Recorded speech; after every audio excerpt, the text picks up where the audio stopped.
I pledge allegiance to the flag of the United States of America and to the republic for which it stands, one nation, under God, indivisible, with liberty and justice for all. All right, roll call. Derek. Here. Julie. Here. Chad. Lee. Here. Melissa. Here. Mike's here. Whitney. Here.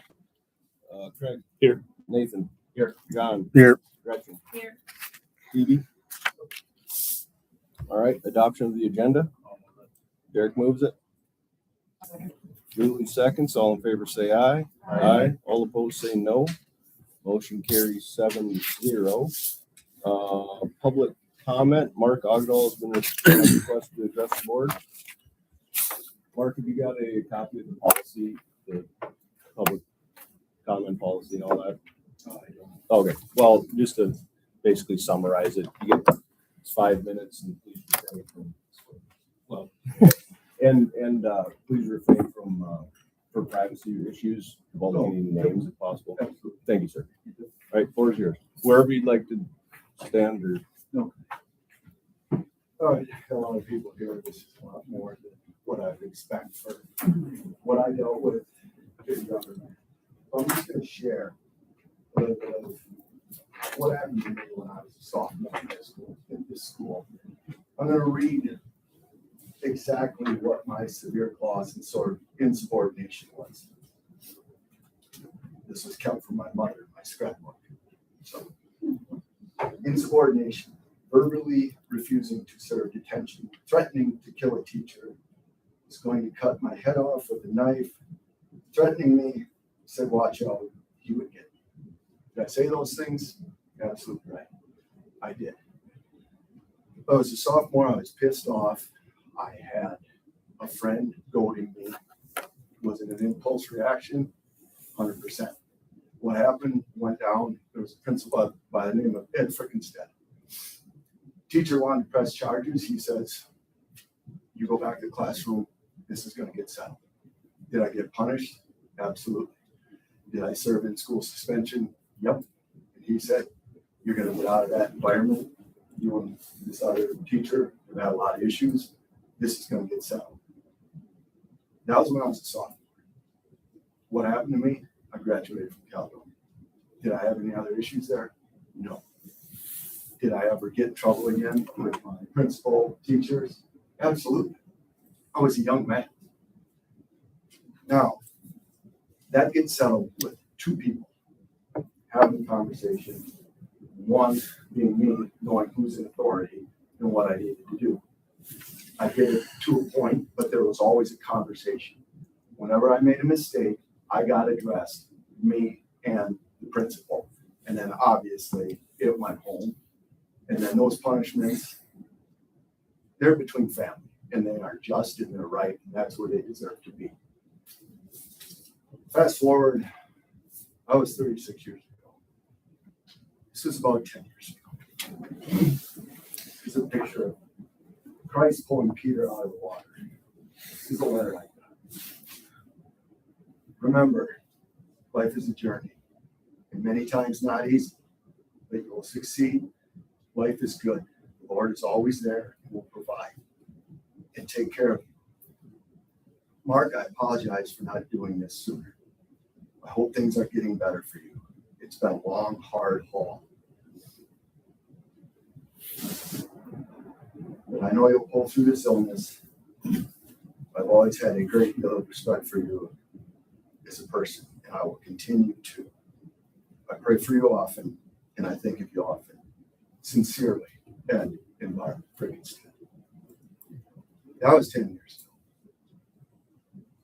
Look at what he did for a young man 35 years ago, and then 10 years ago. And then I had the honor, days before he died, to sit in his living room and pray with him, talk to him about life, about, okay, yep, I made mistakes. He was there. He counseled.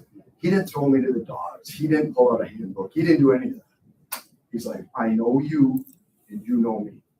And we built a relationship, one that meant the world to me. And in his wake, I got to share with his family members. Why? Who are you? I'm a nobody. But whether it be the person I was talking to, if Ed was her dad, I got to share with him how important it was that he didn't ask advice from anybody else. He's like, I'm going to settle this. I'm in charge. I know who this young man is. And did he know that I didn't like this environment? Absolutely. He knew school wasn't for me. But he listened to me. He still disciplined me. And now, for some reason, we've lost that. I mean, what do we got here? 35 people for one incident. We got 2 sets of parents that would have taken care of it. Let's just make the right choice. Young man is a young man. Is he going to figure it out? Absolutely, he's going to figure it out. I'm guessing he already figured it out. We got to get back to the simplicity of human beings, who they are, and who's in charge of what. Parents aren't in charge of their kids, period. They're the first and foremost that get addressed. There should be a judgment over everything else. Nobody else should get contacted until they got contacted first. So I hope you're able to understand this could have went completely different for me in my life.